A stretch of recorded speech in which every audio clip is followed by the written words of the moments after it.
Kono keliru mau. Assalamualaikum warahmatullahi wabarakatuh. Bismillahirrahmanirrahim. Alhamdulillahirabbil alamin. Wa bihi nasta'inu ala umurid dunya waddin. Wassalatu wassalamu ala asyrafil anbiya'i wal mursalin sayyidina Muhammadin wa ala alihi wa sahabatihi ajmain.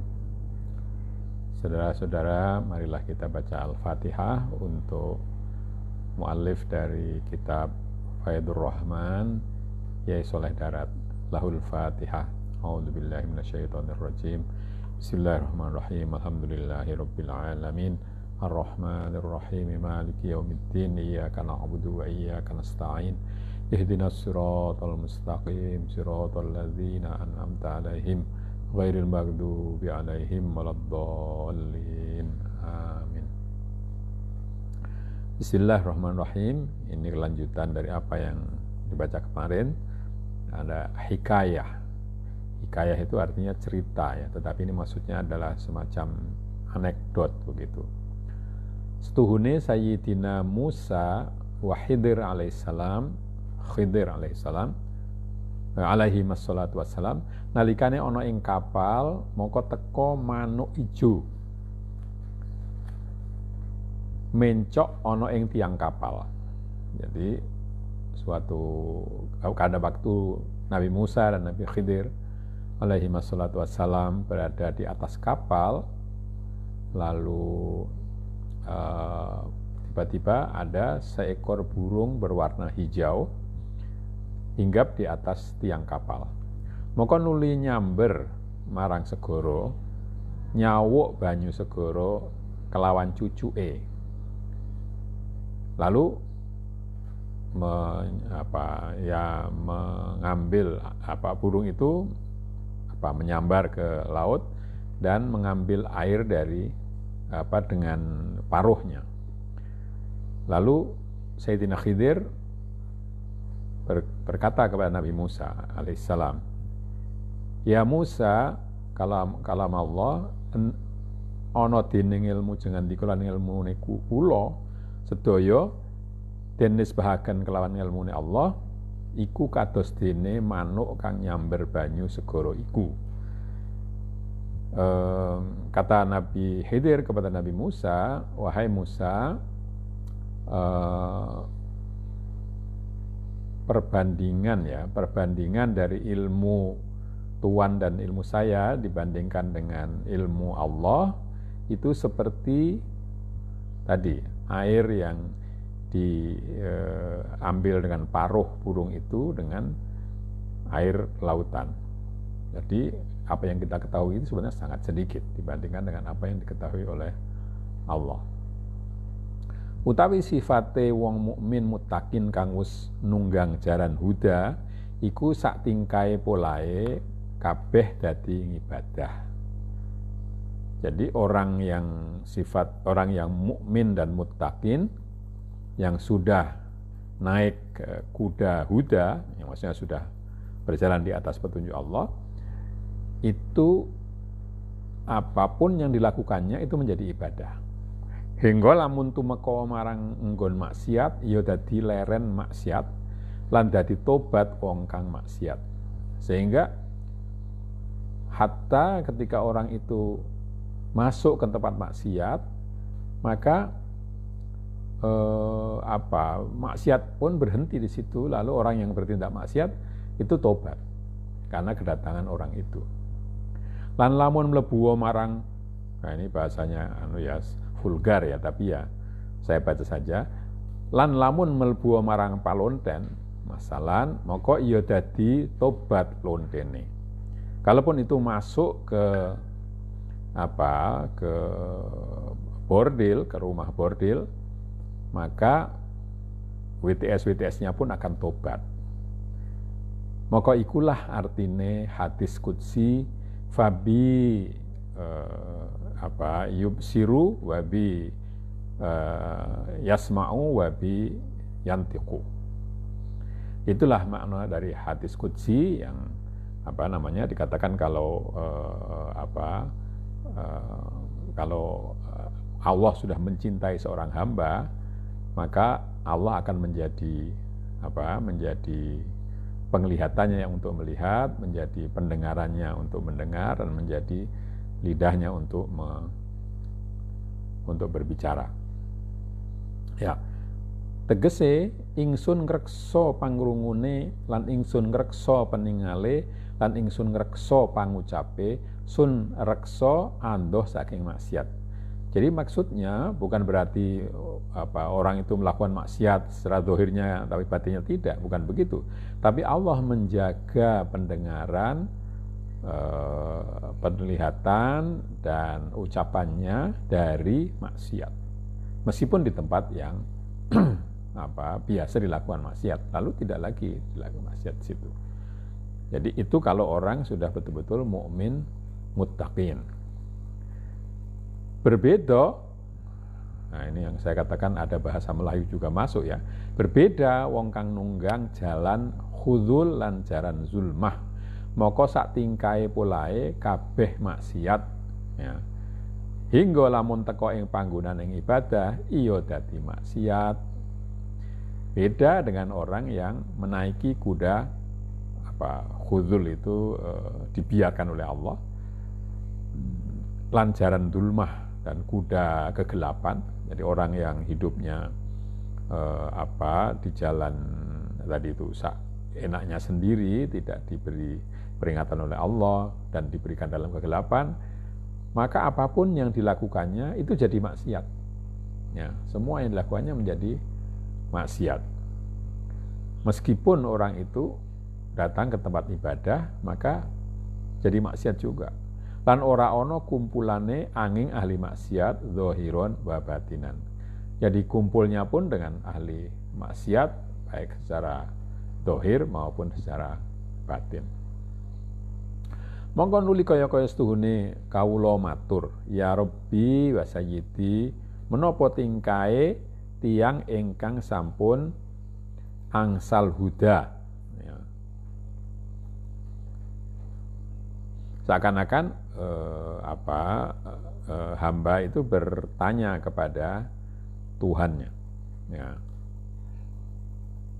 Wahai Tuhanku, dan Robbi dari kemarin sudah saya katakan, Robbi itu Tuhan dalam pengertian yang memelihara, wa Sayyidi, ya itu artinya Tuhan yang memimpin. Menopo perilaku dari orang yang sudah mendapatkan petunjuk dan mendapatkan cahaya dari Tuhan. Lan penopo pungkasane ing dalam akhirate. Dan nanti kesudahannya di dalam akhirat. Maka ngendika Subhanahu wa taala, wa ulaika humul muflihun. Ya. Jawabannya adalah mereka itu adalah orang-orang yang berhasil. Utai mengkono-mengkono wong kang wis oleh huda saking pangirane ikulah wong kang bejo ing dalem ya di sini tertulis akhirate. Lan wong kang oleh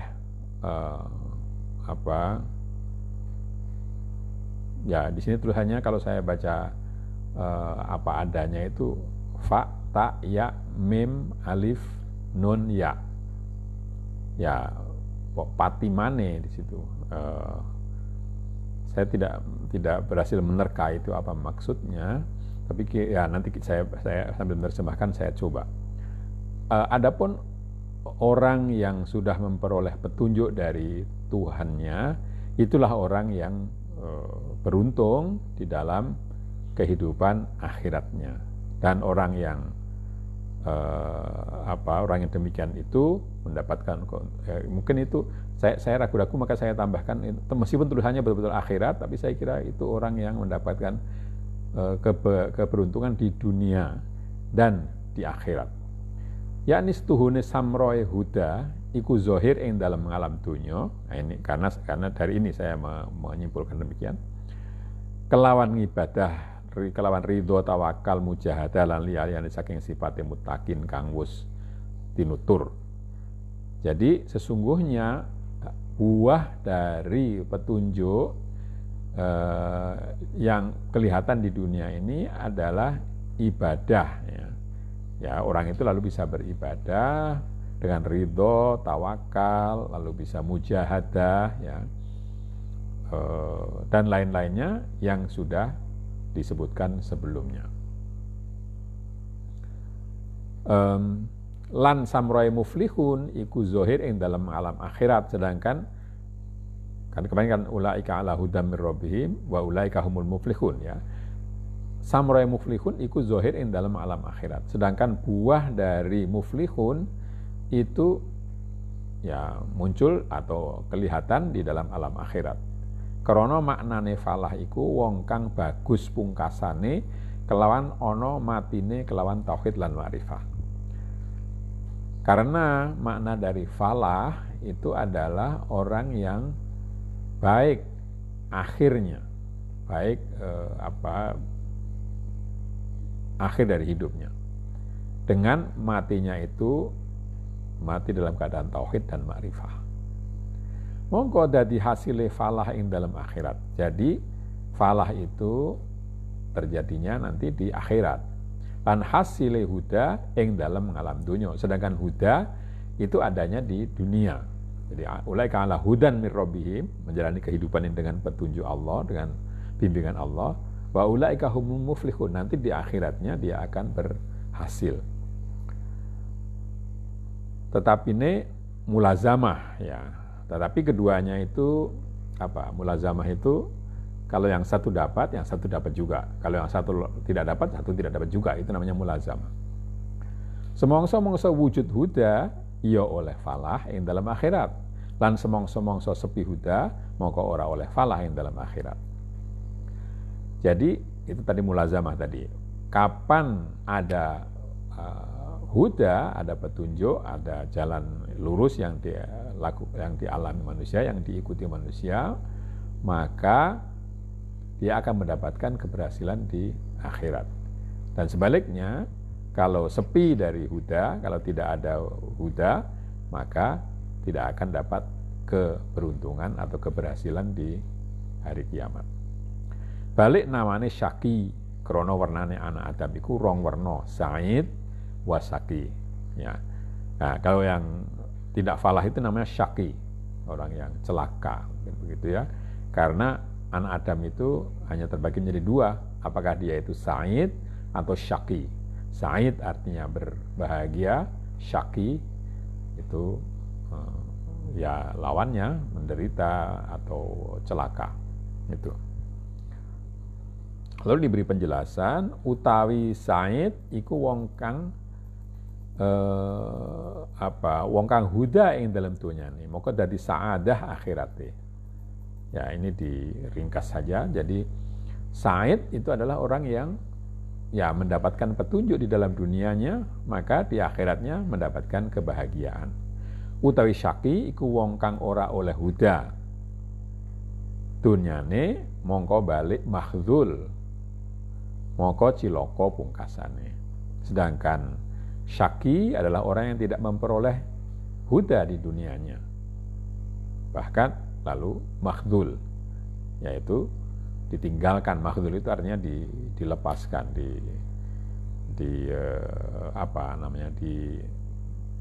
dibiarkan bertindak semau gue, mungkin begitu, maka akan celaka akhirnya, ya. Nah, ini lalu yang berikutnya penjelasan yang menggunakan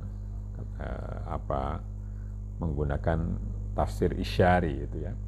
Uta alif lam mim dzakal kitabu tumeka al muflihun iku sifate mutakin saking mukmin kamil. Alif, mulai dari alif lam mim dzakal kitabu sampai muflihun yang sudah dibaca sebelumnya, itu sifat dari mutakin, ya, dari mukmin kamil, mukmin yang sempurna. Lan nuli anuturaken sifate kafir kamil lan iyo ayat innal ladzina kafaru al ayah. Nah, kemudian setelah itu disebutkan sifatnya orang kafir, yaitu innal ladzina kafaru. Lan nuli nuturaken sifate ora mukmin kafir, ora mukmin kamil, ora kafir kamil. Lalu setelah itu disebutkan sifat dari orang yang imannya tidak sempurna dan kufurnya juga tidak sempurna. balik antarane karo balik di antara keduanya. Maka den namani munafik. Yang demikian disebut munafik. Dan iya iku ayat wa minan nasi mayaqulu dan seterusnya. Jadi di awal surat Al-Baqarah ini ada penyebutan 3 kelompok orang. Jadi ada mukmin muttaqin yang kamil, orang beriman dan bertakwa yang sempurna, lalu orang kafir yang sempurna, di tengah-tengahnya itu ada yang kafir ndak, mukmin ndak. Mongko nulin anturaken subhanahu wa ta'ala ing sipate wong kang wis den ngelmoni fil azal, setuhune iku wong bakal kafir ing dalam dunyane lan nyulayani ing dalam janjine ing dalam dina alastu birabbikum. Kemudian Allah Subhanahu wa ta'ala menyebutkan sifat dari orang yang sudah diketahui dari zaman azali bahwa dia akan kafir di dunianya dan akan menyelisihi janji yang sudah diucapkan di dalam waktu alastu birabbikum qalu bala. Ya, yang sudah saya sebutkan bahwa sebelum anak Adam itu turun ke bumi ditanyai oleh Allah, bukankah aku ini Tuhanmu? Lalu mereka menjawab, ya gitu ya. Jadi itu hari itu, jadi orang yang kafir itu menyelisih janji itu. Oleh nyulayani krana ora oleh nur lan ora oleh huda saking pangirane. Mengapa orang-orang itu menyelisihi janjinya? Karena tidak mendapatkan cahaya atau tidak mendapatkan petunjuk dari Tuhannya dalam pengertian yang sudah diterangkan sebelumnya.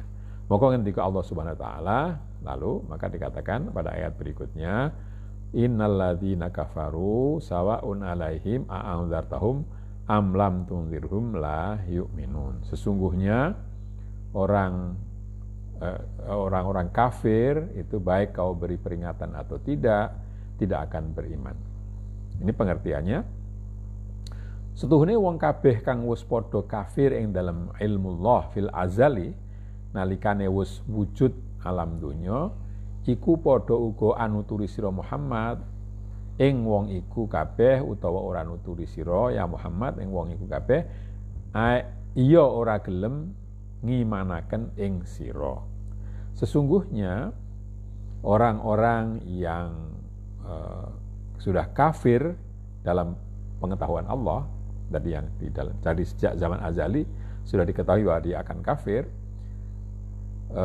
Ketika dia sudah lahir ke dunia, itu baik kau beri peringatan atau tidak wahai Muhammad, orang-orang itu tidak akan mengikutimu, ya, tidak akan percaya kepadamu, ya. Orane krana wis den ngelmoni fil azali yen dheweke iku kafir. Kenapa demikian? Kenapa tidak? Karena orang itu sudah diketahui dari zaman azali bahwa akan kafir ketika dia lahir ke dunia. Jadi di sini kelihatannya Syekh Sholeh Darat ini mempercayai bahwa iman kafir itu sudah ditentukan sebelumnya. Misalnya kaya Abu Lahab lan Abu Jahal utawa ulama Yahudi. Ya, misalnya Abu Lahab, Abu Jahal atau para ulama Yahudi utawa endi-endi wong kang wis den ngelmoni fil azal yen bakal kafir iku iya ora nrimo den tutuli kelawan nasihat inzar utawa nasihat bisyarah. Jadi orang-orang itu yang sudah diketahui akan kafir nantinya dari zaman azali itu tidak akan menerima dalam pengertian ada itu tidak akan bisa menerimanya. Menerima dalam pengertian menjalankan, ya. Baik itu nasihat dengan keras, dengan inzar, ya, dengan peringatan ataupun dengan nasihat, dengan kabar baik gitu. Utawi inzar iku khobar kelawan medeni. Utawi bisyarah iku khobar kelawan bungahaken kaya neraka lan jannah.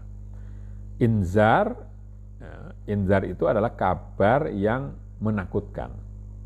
Sedangkan bisyarah itu kabar yang membuat senang. Ya, seperti neraka dan surga. Utawi maknane kufur ing dalam luwat iku ketutupe nikmat. Makna kufur dalam bahasa adalah tertutupnya nikmat. Ya. Moko dadi ora katon barang kang hak.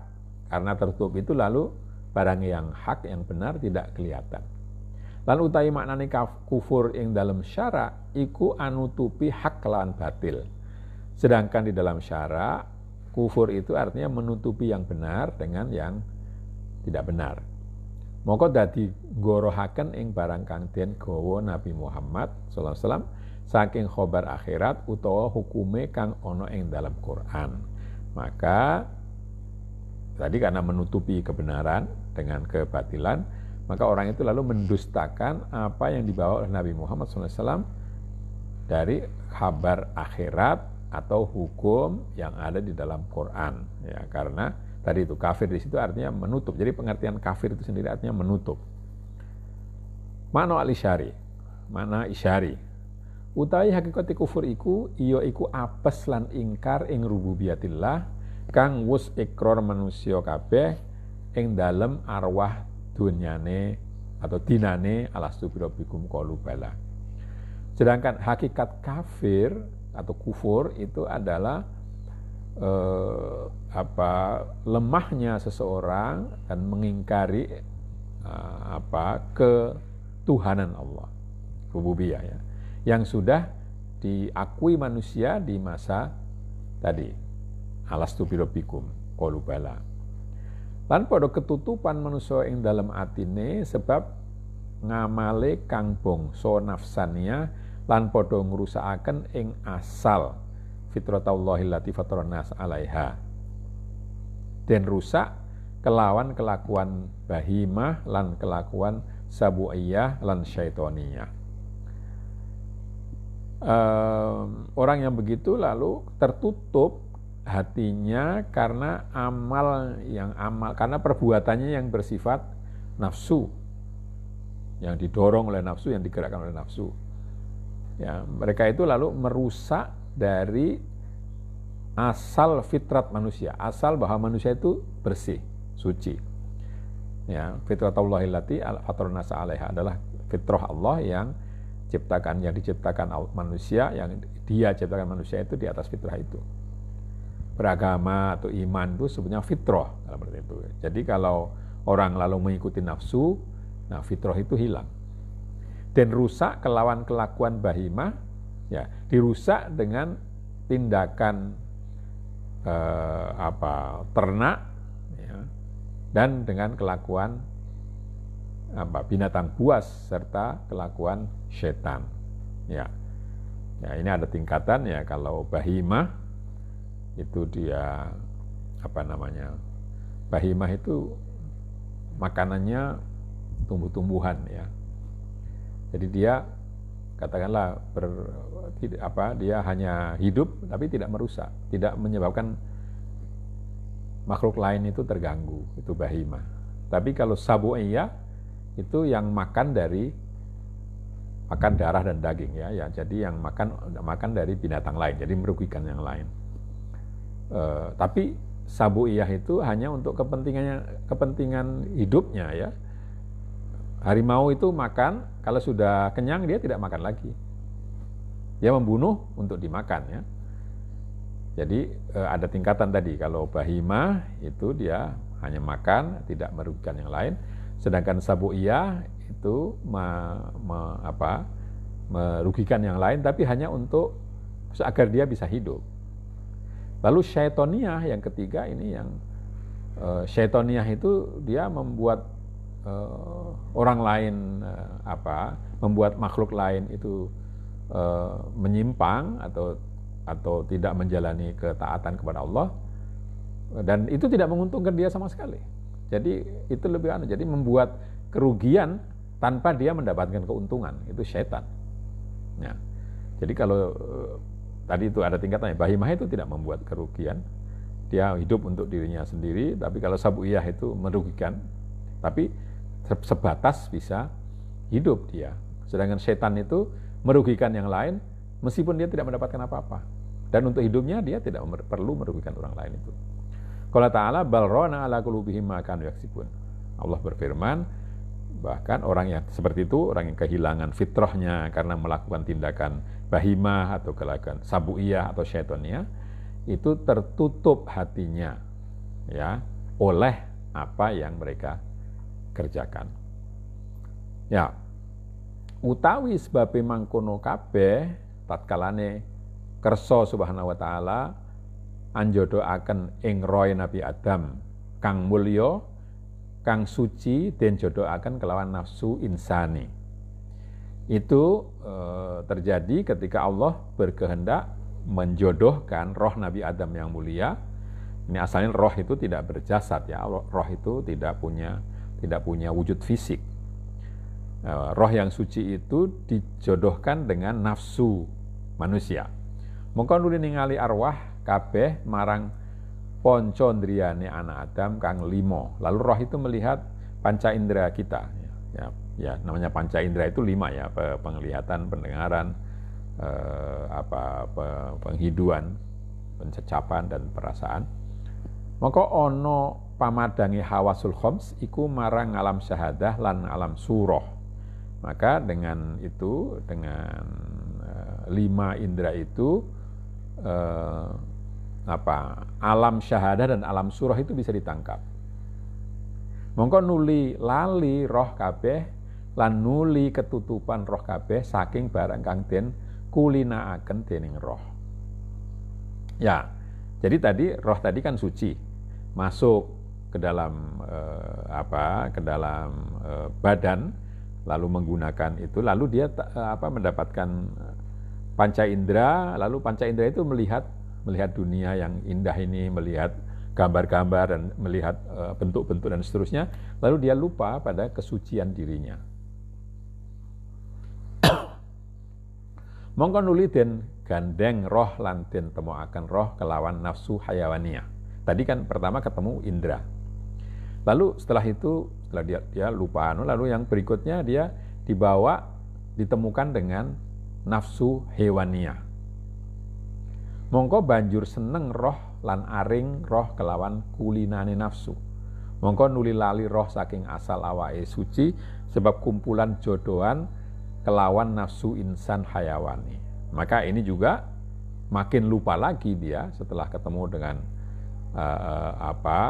dengan roh hewaniyah, maka lalu dia lebih lupa lagi kepada kesucian dirinya. Maka dadi iya kaling-kalingan roh saking barang kang mulya, maka dadi bagusaken roh ing barang kang den bagusaken nafsu al hayawani lan den umbar roh ing dalem ora-orane hayawani. Dengan demikian lalu dia lupa akan kesuciannya dan dia menganggap bagus apa yang dianggap bagus oleh nafsu hewani itu. Lalu dilepaskan begitu saja di oro-oro itu di lapangan luas dari kehidupan hewani. Mongko nuli putus panganane roh, mongko den gelandang dene setan lan den lebokaken roh marang panggonan kerusakan. Lan iya iku hubbud dunya lan hubbul jah, moko dadi lali roh. Nah, karena itu lalu dia digelandang oleh digelandang itu diseret oleh setan, lalu dimasukkan ke dalam tempat yang rusak, yaitu hubbud dunya, mencintai dunia, hubbul jah, mencintai kewibawaan ya atau kekuasaan. Mongko dadi lali roh, maka roh itu jadi lupa. Mulane den arani insan krana laline asale awake mulya suci, dadi demen ino, demen jember, demen pati, hale dheweke baki. Lalu maka manusia itu disebut manusia, disebut insan. Kenapa? Karena dia insan dari nasia ya, insan. Karena dia itu lupa kepada asal mula dirinya yang suci dan mencintai hal-hal yang bersifat hina, menjijikkan, serta mati, padahal dirinya itu hidup. Ya. Ini saya selesaikan saja karena tinggal sedikit. Mongko mengkono iku kabeh sabab mituruti lanang roh marang wadon nafsu al hayawani. Krana wajibi lanang arep ngajari wadon, ora kok lanang den ajari wadon. Maka dengan demikian itu terjadi karena ya kejantanan roh-roh yang bersifat jantan itu mengikuti nafsu hewani yang bersifat betina. Sebetulnya yang jantan itu mengajari betina, bukan yang betina mengajari jantan. Ya mungkin ini ya patriarkis ya, tapi itulah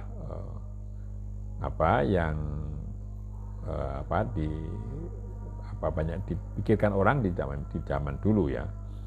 Di sini jantan betina itu bukan jantan betina dalam pengertian gender atau dalam pengertian